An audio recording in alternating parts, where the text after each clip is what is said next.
davidovinet.com. Vivons ensemble votre histoire.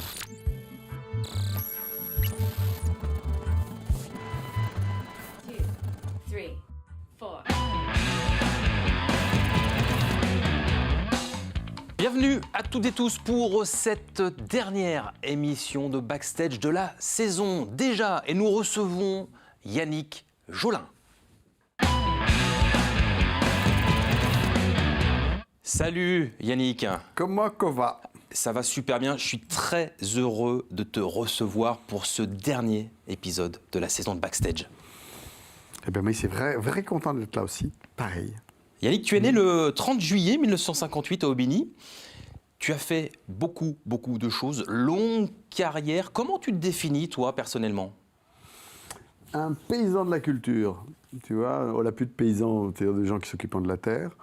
Moi, il y a l'impression d'avoir pris l'héritage de mon père, qui travaillait, qui ouvrait des sillons, des nouveaux sillons avec sa charrue. Moi, il fait avec ma goule.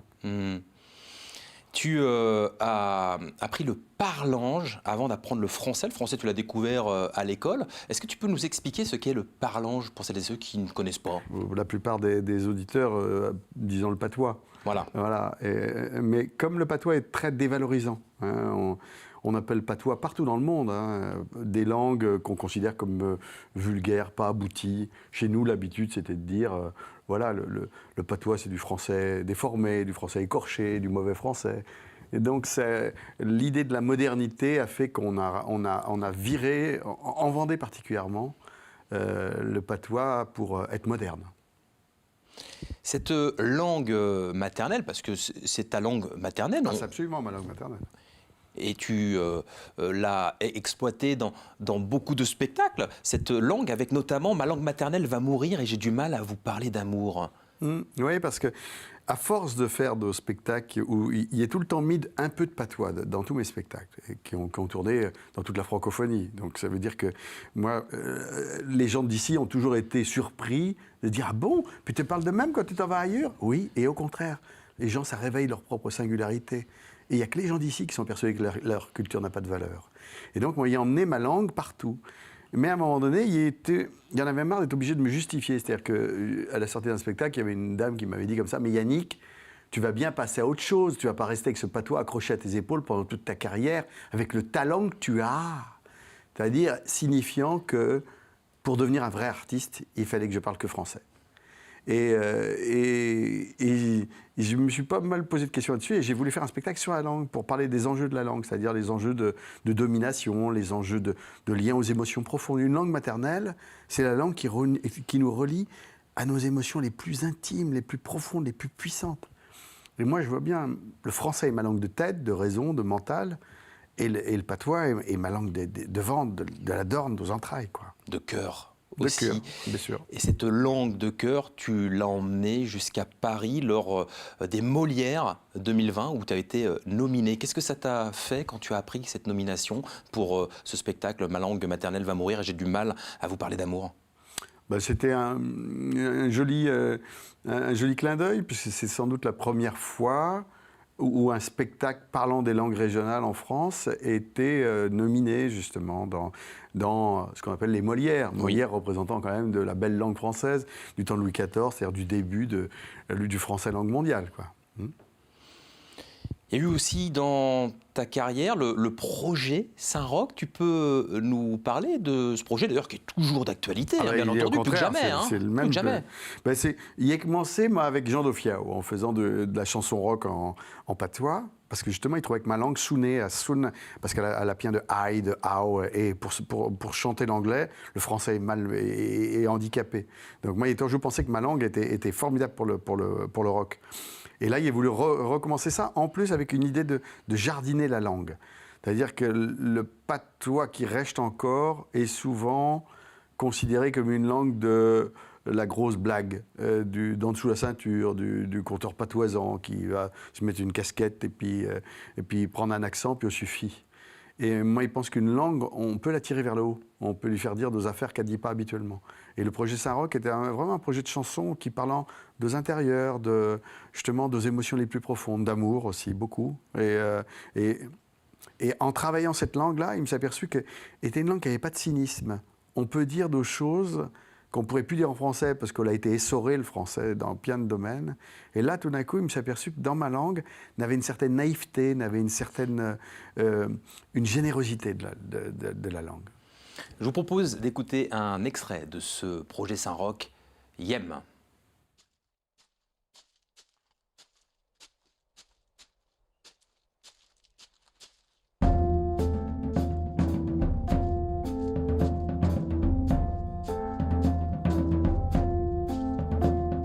Yem la mer, yem les vagues, yem les nuages, yem ton parage, yem du bonnet, yem jouquet, yem la bamboche, yem quand tu garoche.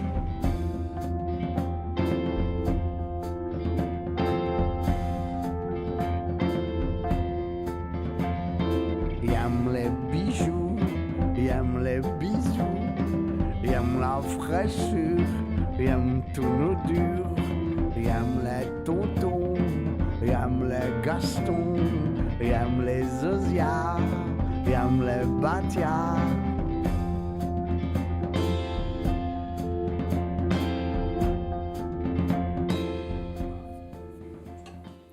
Le titre Yem du projet Saint-Roch de Yannick Jolin et ce nouvel album Dans les Arentelles découle de ce projet Saint-Roch. Oui, c'est le premier album de ce groupe qui a été fait pendant le confinement. Et on a fait beaucoup de chansons à ce moment-là. Et on a commencé à le jouer assez modestement l'an passé. Yannick, j'aimerais que tu nous parles désormais de cette commune, qui est la commune de Pougne-Hérisson. Alors, Pougne-Hérisson, on n'est pas dans la même région. On est la Vendée un peu, on est la Vendée de proximité, on est la Vendée de confins, d'Osurail. Donc, on est en Deux-Sèvres, en fait, mais c'est un projet où il me s'est appoué, il a maintenant 30 ans, pour faire une espèce d'utopie culturelle dans un village de 360 habitants. Montrer aussi que la ruralité, elle peut se réinventer. Aujourd'hui, parce que la paysannerie s'est écroulée, donc qu'est-ce qu'on fait dans nos campagnes? Comment est-ce qu'on investit les campagnes avec un autre type d'activité? Et je pense que, justement, mon côté paysan des mots est ça, c'est-à-dire qu'on cultive la campagne autrement. Le Nombril du Monde, c'est le spectacle qui aura lieu d'ailleurs le 13, 14, 15 août 2022. C'est tous les 2 ans. Hein. Oui, c'est un festival. Mais en même temps, toute l'année, enfin à partir du mois d'avril, là, le Jardin des Histoires est ouvert. C'est gratuit en plus. Donc les Vendéens qui veulent y aller, olé le moment d'y aller. Et c'est un très bel endroit. Un bel endroit où il y a plein de résidences d'artistes, plein d'accueils de gamins. On fait beaucoup de transmissions. Il y a 4000 enfants qui viennent par an travailler leur imaginaire, le conte dans le Jardin des Histoires. Des livres, des contes, cette transmission dont tu viens de parler, tu l'exprimes à travers ces nombreux livres, ces nombreux bouquins. Et puis un jeu, j'ai vu également. Tu as travaillé sur un jeu, tu as sorti un jeu. Ouais, l'apéro. Et puis aussi un beau projet, parce qu'il se trouve qu'en Vendée, il n'y a pas de politique sur la langue, sur le patois. C'est-à-dire qu'on parle beaucoup de patrimoine, mais en fait, il n'y a aucune politique linguistique. Et je trouve ça dommage. Dans la Nouvelle-Aquitaine, au moins, à côté, quand je suis en Deux-Sèvres, parce qu'il y a la présence très forte du basque et de l'occitan, il y a une politique linguistique. Et donc, ça donne la possibilité de faire des choses, en particulier avec France 3 Aquitaine, où moi, j'ai un programme qui s'appelle le Kétocolé, où on travaille sur des mots tous les jours, avec des films d'animation très bien produits. Et donc, ça me ravit, moi, parce que c'est une possibilité aussi de faire entendre notre langue, bien au-delà, moi, il y a de témoignages de basques ou d'occitans qui me disent « Oh, formidable, non, on ne savait pas que tu avais une langue qui était aussi belle, avec des mots aussi riches. » Ce que les Vendéens ne connaissaient même pas. Et ça, on me déprime de moments. Nous allons voir désormais, cher Yannick, une autre chanson de ce projet Saint-Roch, « Faire la fête ».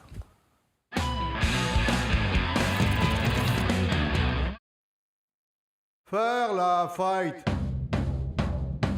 danser comme dos bêtes, débalaiser-elle,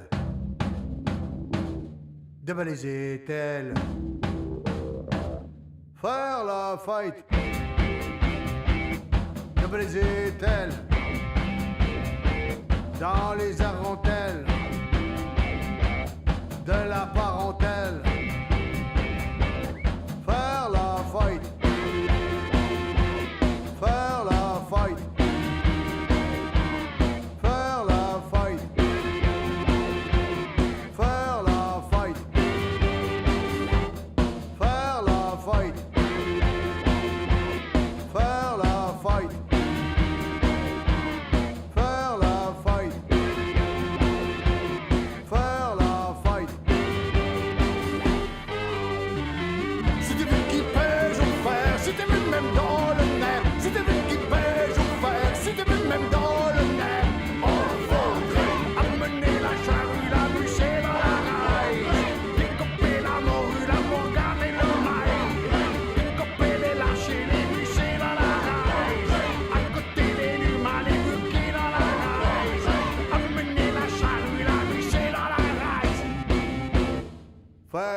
fight.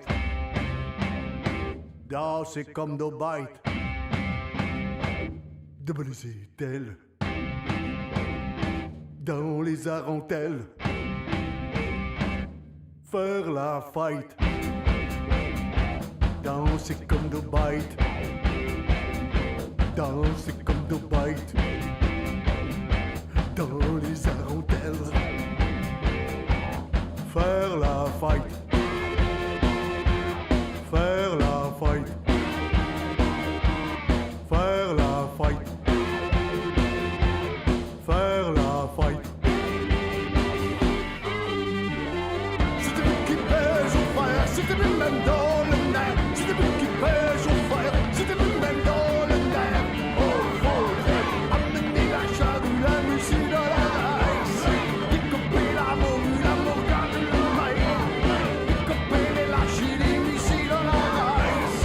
À côté les malibus qui dans la race. Amener la charrue, la musique dans la race. Amener les lâchers, amener les lâchers.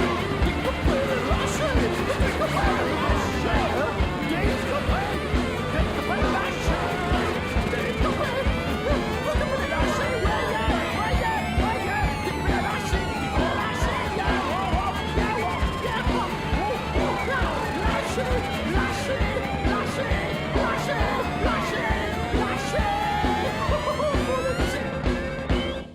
Faire la fête. Faire la fête, c'est ce titre que tu nous as proposé, Yannick, dans cet album, nouvel album, Dans les Arentelles. Qu'est-ce que ça veut dire, au fait, Arentelles, Yannick? Les arentelles, mais tôt bon vendéo, c'est parce que c'est un mot qui vient directement du latin aranea, tela, la toile d'araignée, est un mot qui se dit dans tout l'Ouest en plus. C'est un très beau mot qui remplace hardiment justement la toile d'araignée en français. Et cimoiser les arentelles, t'as jamais fait ça dans ta maison? Eh ben, si, de temps en temps, Ah, mais yes, pas assez selon certaines personnes. Mais c'est un autre débat. Nous n'allons pas l'aborder tout de suite. Le clip, j'aimerais que tu nous en parles. Super Ouais, clip. fait par Gaëtan Châtaignier, quand même vendéen de la Gaubretière. Little Rabbit. L'ancien des Little Rabbits, Eh oui, qui bien fait sûr. tous les clips de Philippe Catherine, de Dominica et compagnie, quoi. Lavilliers, etc. Bon. Yannick, merci d'être venu. J'aimerais que tu finisses par ton site internet où on va retrouver beaucoup d'informations sur ta longue carrière. Ouais, oui, puis il y a toutes les informations justement sur le projet Saint-Roch, qui est distribué sur toutes les plateformes, bien sûr, mais yannickjolin.com, ça c'est le site le plus simple. Merci d'être venu, merci d'avoir clôturé cette saison de Backstage et merci de nous avoir suivis. Et on se retrouve prochainement pour de nouveaux épisodes, pour de nouvelles aventures.